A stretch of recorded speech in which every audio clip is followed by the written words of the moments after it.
Fernal Hills. This is the second part to the Art of Invocation, and I'm going to just dive right into it. What I'm going to be discussing in this video is, for starters, set and setting. When you do your invocations, if they're anything more than your basic, reading from a book and just imagining a deity or spirit being present with you, which is simple invocation, you want to have a setting conducive to your ritual, conducive to your invocation. Like, say for example, if you wanted to invoke a spirit of water, for example, Dagon, like the god of the ocean, what you would want to do is you would want to set up your ritual chamber or your altar with things associated with the ocean, like seashells, salt water, lunar imagery, and just things associated with the ocean. The alternative is you can actually go to a beach or near a source of water like a lake, a large river, but preferably an ocean if you're going to call upon Dagon. And the setting will kind of have a psychodramatic effect on you.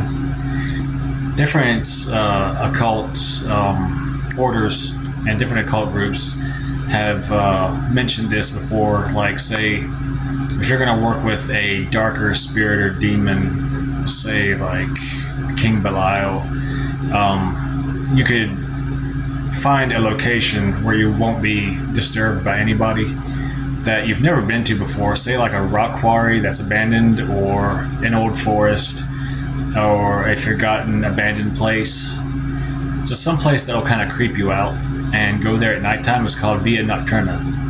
It's when you get that heightened awareness because you're kind of, hyper aware of everything that's going on around you, because you don't know if you're safe there or if something's going to come out and attack you or something, and that'll heighten your senses and open up the inner gates and your psychic senses for a more effective invocation. Also, if you were working with a necromantic entity, say Bune or Murmur, then a graveyard would be your preferred location. Also of note would be elemental association. If it's an earth demon, do the ritual in the forest somewhere. If it's a fire demon, do the ritual near a bonfire, or even near a volcano that's either active or inactive. Just don't blow yourself up in the process. Same thing with air and the water elements. For air, a place like overlooking a cliff overlooking a valley that has a lot of wind constantly. For water, as I said, a river or ocean. But setting is one of those aspects that is really interesting to incorporate into your rituals if you're trying to get a really effective invocation. Let's see what else. Also, depending on if you are into astrology or not. Personally, I'm not. A shocker, I know, but you can align, your ritual with planetary hours or a certain lunar phase. Say, with the moon is the only celestial body I really focus on when I'm doing rituals, because Lilith is associated with the black moon and the new moon, and that's a really powerful time for working rituals to her. But that's something else to consider if you're into that, to add an extra level of importance and intensity to your ritual of invocation. Let's see what else. If you sometimes entities will kind of draw you to work a ritual at a certain time as well. They'll be like, you'll sense it in your gut when you should call upon them. Like, you may have it set for a certain day, but all of a sudden all you can do is think about that entity, and then it's like, boom, you should do the ritual that night. Sometimes you should just go on your gut instinct when it comes to that. What I would also like to talk about is the effects of invocation on the mind, body, and so on. Simple invocation, usually you'll feel like a draft of cool air. Your ritual will be charged up. You'll have more focus, and you'll be able to focus on your intent of the ritual. You won't have distracting thoughts, come to you at the wrong moment. Because when you're beginning your occult journey, a lot of times you won't have the focus of mind to stay on topic when you're in a ritual.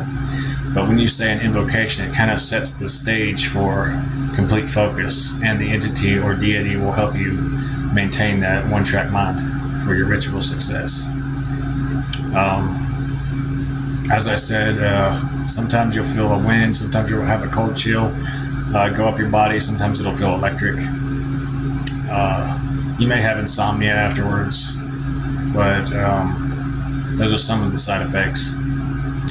For true invocation or God form assumption, sometimes when you do it for a period of days instead of just one night of invocation where you take on the God form and let them act through you, you'll start losing track of time. You could be in ritual for an hour and it'll feel like 15 minutes. And that can also happen with gate workings, like when you pass through a gate. You could be in the ritual chamber for an hour, 2 hours, and it feels like 5-10 minutes. So time distortion is one.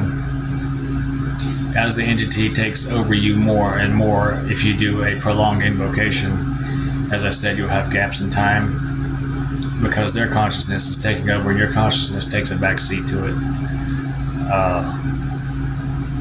Emotional mood swings can happen depending on the nature of the entity that you're calling up. They will shift your moods, the way you think, to more align with the way they think and the way they see things. And this in itself can pose a significant danger if you're not used to thinking in a new way, if you're not used to, pondering over certain things that you don't really ponder over. Because some entities will like to make you feel overcharged or almost paranoid, and like your nervous system is being completely driven to its extreme. And that's something to watch out for, and that's why learning how to ground yourself after your ritual is such an important thing. And also just to know what you're getting yourself into, kind of deal, because after you invoke an entity into your body for a set period of days, you will be forever changed by that entity, and you'll forever be more like that entity. I've invoked certain beings through my body for a period of days, up to a week, and by the end of that week, I looked in the mirror and I didn't really recognize who I was as a person, because I had shifted so much that it was a really unique experience, for sure. But heightened strength is another side effect, initially, depending on the entity you're calling up. One night I invoked Satan and asked him to fill me with energy, and I stayed up for 3 days straight. And I wasn't even tired. I worked out like crazy, and I just had such a vibrant force of energy flow through me. It was like being tapped into a power plant, And you eventually start developing that energy within yourself, and you'll be able to direct more of a godlike presence than your basic human presence. Once you invoke enough and you understand yourself more and you strengthen yourself in all aspects, I think that's a big part of it as well. Because I believe personally that all aspects of yourself should be strengthened simultaneously. Say, if you are really working on yourself spiritually, as you progress spiritually and mentally, you should also progress yourself physically. Hit the gym, lift weights, because that's rituals of the body to gain strength.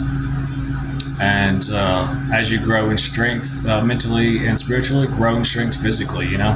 Almost all the depictions you see of demons and gods and goddesses, they are ripped. They are really in shape and really healthy. And It's like if you worship these gods and these deities and you work with these entities, there's a compulsion in there to look like more like these beings than your average human.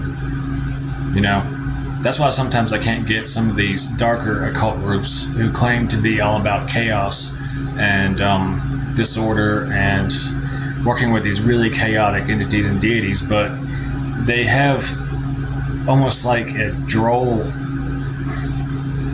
I guess you would say, really measured state of the way they act.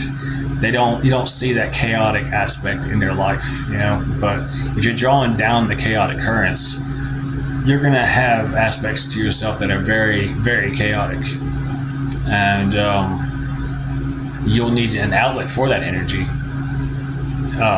because it's like something that you can't really put into words. You just have all these chaotic impulses, you know. Yeah, that's something else I wanted to touch upon. It's just how invocation really changes you. And I'm planning, actually, King Asmodeus gave me an idea the other night. It just kind of flashed in my mind that what I should do is let each one of the Clipothic rulers flow through me in invocation, one a night, or one Clipothic ruler per night, speak through me, and I'll record it and then post it. And I will specifically give offerings to them each and ask them if there is words that they have to say to the greater, you know, I guess, community that watches my videos, to cause the needed changes that they want to cause. So that's something to look forward to in the upcoming weeks. I'm not sure when I'll start it, but because I'm working on a lot of projects right now, but it's definitely something I want to dive into, and I think it would be good to help show people invocation, you know, for real, and what it's actually like, you know. Maybe some of them will take more than one night, depending on what they want to speak through me, but I'm definitely willing to give this a go, and also for the personal transformation that it's going to bring about. And I'm going to be posting more videos soon. My phone doesn't really have much data on it sometimes, so when I go to upload it, it's like, yeah, it uploaded, but then, you know, later on I find out it didn't, so that's kind of frustrating. But yeah, I think that about covers it for this part 2 of invocation. But those are just some things to be aware of if you do try it. But experience, firstly, the beings that you resonate with, as I said, and maybe even polar opposites. Like if you have an aspect about yourself that you want to change, say like if you're overly pissed off all the time, invoke, say, a water spirit, you know, to kind of smooth out that, bring yourself back to balance if that's what you want. Or you could even invoke a being of rage and chaos to teach you how to control that, how to manifest it in your life in such a way that it helps you to reach your goals faster, because you can also use it as a energy to push you forward in life, you know.